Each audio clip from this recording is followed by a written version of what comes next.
Hello, today I'm going to show you how to fix the broken toggle key on your Cuisinart coffee maker. So as you can see, I've got this Cuisinart coffee maker and see the toggle key is not working. Everything else is functioning except the toggle key, so I can't get it to turn on or off. There's something wrong in there. It was working yesterday and then all of a sudden it just stopped working this morning, and that's not good. So we're going to unplug the coffee maker. Make sure you do that before you work on any electronics so you don't electrocute yourself. So now we're going to open up the lid. You'll see here there are two sort of screw caps. You can see I tried to get them out before I did this, and well, it wasn't very graceful. So hopefully you can get them out a little bit more nicely than I did. I'm just going to use a flathead screwdriver just for a mini screwdriver kit. You can get that anywhere, dollar store, Canadian Tire, whatever. I'm just going to pry those caps off. So with those caps off, we're going to go ahead and unscrew those two screws there. You want to use a little bit stronger of a screwdriver because they're in there pretty tightly.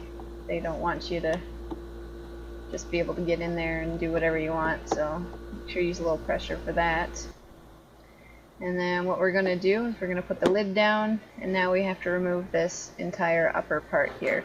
So to do that, you're just going to take your little flat top screwdriver and I'm going to turn it around, and we're going to pry off. There's clips, so there's two clips in the back, and then there's two clips on each side as well. So you're just going to go ahead and pry that off. Just make sure you do it gently so that you don't actually bend the metal on the side here. So with that pried off, we're just going to go ahead and remove that. So it should just come right off. And then we're going to turn this around so you can see what's going on in here. There are 4 screws that need to be removed on the inside. So there's 2 at the front, and then there's 2 down at the bottom. That one's a little hard to get into in the corner there, but you should be fine with the little screwdriver kit.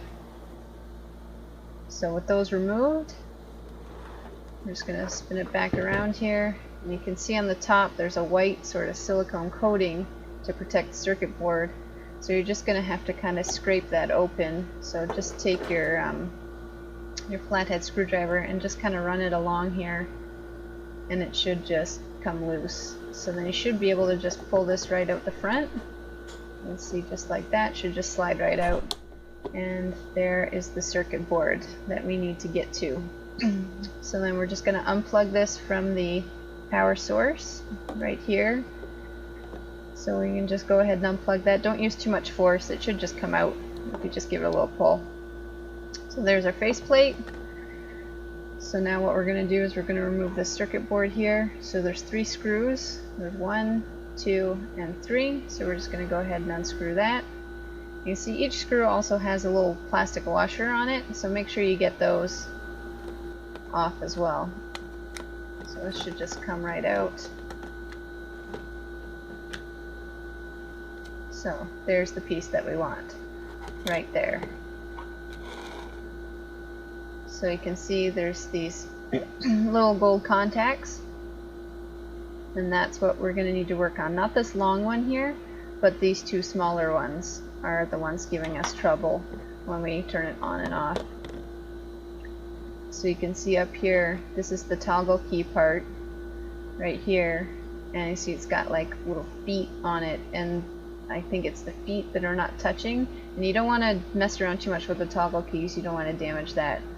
So we're gonna see if we can extend these contacts out by soldering it a little bit. So I'm just going to see if we can get the feet to touch. Now this long piece is fine, it's just these 2 little ones you need to fix. So you can see they're clearly labeled as well. So to do that, you just need some solder wire, and then you need a soldering iron, and we're just going to go ahead and solder that up. Now you can try bending the toggle key if you want, if you think that'll work for you, but it's not going to be a permanent solution. So this is a permanent solution. So now what I'm going to do is going to remove the flux off of the contacts, and then I'm also going to remove it off of this toggle key part as well. So you just want some alcohol, and I'm just using a Q-tip. Now if you don't know what flux is, it's basically just like a sort of coating that goes on top, and that's just to basically not cause friction between the two metal parts when they're rubbing together, so that you get a nice static charge and that it's equal every time, instead of, you know, producing too much electricity or friction when the metal is touching. So you're just going to rub that off. It should come off pretty easily with a little bit of alcohol. You can use a non-lint cloth if you want to, or a non-lint paper towel. I'm just using a Q-tip because the alcohol will pretty much shouldn't stick to it anyway. And alcohol is quick drying as well, so this will be able to work on right away, as opposed to trying to get it off with any kind of soap or water or anything like that. So we're just going to wipe this off too, because I noticed when I was pushing the button earlier it seemed to be sticking a little bit, so it could have just be gummed up as well. This coffee maker is pretty old. I've had it probably 6, maybe 7 years, so it's probably due for it to die, but I'm not ready to let it go because it works really well. And so we're just going to clean out all this here. So it's much cheaper to try and fix it yourself than obviously to send it in. I mean, it's not under warranty anymore. If you're going to spend $50 to send it in and have them send it back, you might as well just, you know, go out and buy a new coffee maker. So see, this works now. So that's all good. So get that out of the way.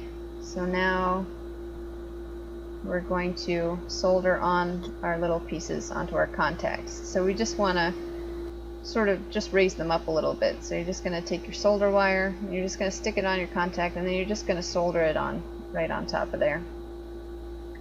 So you don't need a lot, just enough to sort of raise the contact. So I'm going to show you what that looks like. I've gone ahead and done it, and you can see here where I've done just there. You can see it's not flat like the long contact. I just sort of raised it up a little bit just to get the feet to touch it, because I think that's the issue, that it's not touching, and I don't want to mess around with the toggle key because you never know if that's going to break, and that's the most important part. So we're going to go ahead and put some flux on. So you can get this also at any store. Just kind of put a couple drops on. Just, you don't need a lot, it'll last a long time. So I'm just going to apply a couple drops with the Q-tip here, and just to sort of spread it around. So make sure you put it on all 3 of those contacts. So screw your circuit board back in, and I just have the saran wrap down on the table just so it doesn't scratch my table. That's the only reason I had that on there. So we're just going to plug that back in. Again, don't use too much force. It should just go back in, no problem. So now you can see there's these 2 little flat pieces. There's one on this side, and then there's one on this side. And you're just going to line it up with the little flat edge at the bottom. I know it's hard to see, but just line that up, and then you should be able to just push that right back in. So with that all back together, put this back in the kitchen, plug it in, and the moment of truth comes now, and it works. So there you go. So I'm going to show you it wasn't a fluke. Back on, back off. So you see, that seemed to be the issue. So now hopefully it'll last me another couple years. You can see it's working perfectly now. So most things are pretty easily you can repair on your own, but you know, if you don't know how to do it, ask someone to help you. So there you have it. So everything's all working, it's all good, and I guess now I can not be miserable. So thanks for watching. I hope this helped you.